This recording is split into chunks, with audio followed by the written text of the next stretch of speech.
ang mga ipinagbabawal na gawaing mahahalay. 18 kabanata. Inutusan ng Panginoon si Moises na sabihin ito sa mga taga-Israel, "Ako ang Panginoon na inyong Diyos.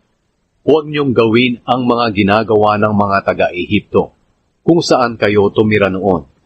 Huwag din ninyong gayahin ang mga ginagawa ng mga taga-Kanaan na pagdadalhan ko sa inyo.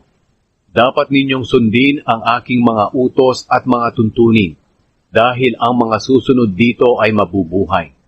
Ako ang Panginoon na inyong Diyos. Huwag kayong sumiping sa malapit ninyong kamag-anak. Ako ang Panginoon.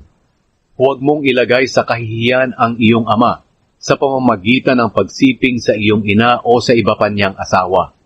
Huwag kang sumiping sa iyong kapatid na babae, kahit na kapatid mo siya sa ama o sa ina, kahit na lumaki siya sa inyo o hindi.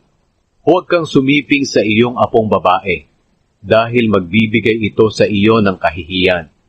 Huwag kang sumiping sa anak na babae ng iyong ama sa iba niyang asawa, dahil kapatid mo rin siya.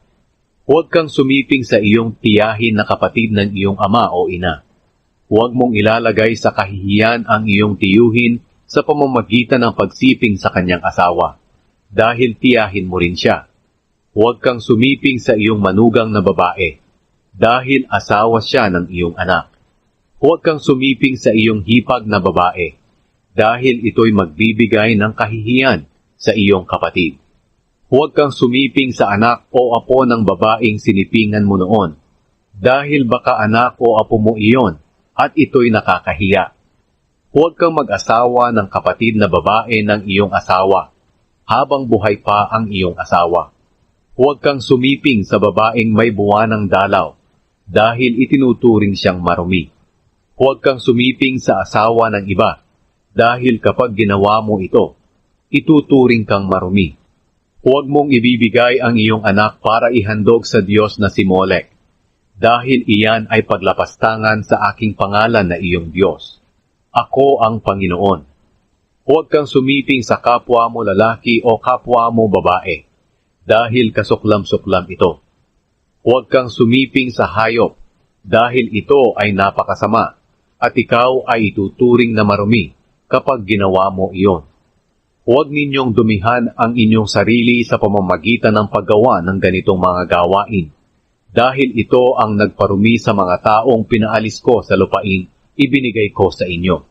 At kahit ang lupain ay nadungisan, dahil sa ginawa nilang iyon, pinadalhan ko ng mga salot ang lupaing iyon para sila'y magsialis doon.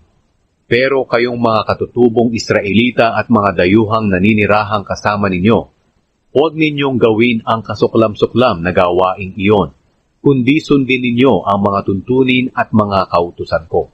Sapagkat kung dudungisan din ninyo ang lupaing iyon sa pamamagitan ng paggawa ng mga gawaing iyon, paaalisin ko rin kayo sa lupaing iyon, katulad ng mga taong unang tumira roon.